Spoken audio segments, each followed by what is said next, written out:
মানুষের যখন প্রিয় কারো স্মৃতি মনে পড়ে, সে তার সাথে কথা বলার জন্য উদ্গ্রীব হয়ে পড়ে।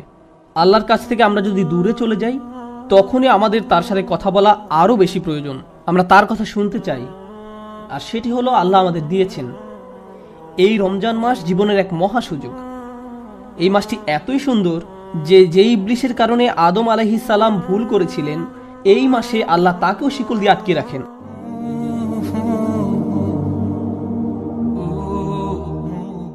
এই আসন্ন রমজান মাসে আমরা আসলে কি উদযাপন করতে যাচ্ছি তার একটি ভূমিকা আপনাদের নিকট উপস্থাপন করলাম। আমরা আল্লাহর প্রতিশ্রুতির বাস্তবায়ন উদযাপন করতে যাচ্ছি।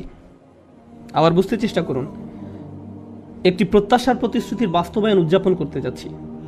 আবার বুঝতে চেষ্টা করুন, আপনারা অনেকেই হয়তো মনে করেন যে আপনি একসময় আল্লাহর অনেক কাছাকাছি ছিলেন, আমি অনেক ভালো মানুষ ছিলাম, বা আমার হৃদয় এখনকার চেয়ে আগে আরও পরিষ্কার ছিল।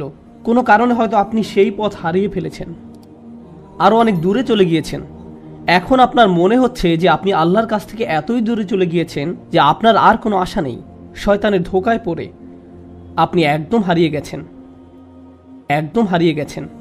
আর আমি আপনাকে এটা বলতে পারি, আপনি বা আমি আল্লাহর কাছ থেকে নিজেদের যতই দূরে মনে করি না কেন, আল্লাহ প্রথম যেই মানুষটিকে জান্নাত থেকে দুনিয়ায় পাঠিয়ে দিলেন, সেই দূরত্বের সাথে আমাদের এই দূরত্বের কোনোই তুলনা চলে না।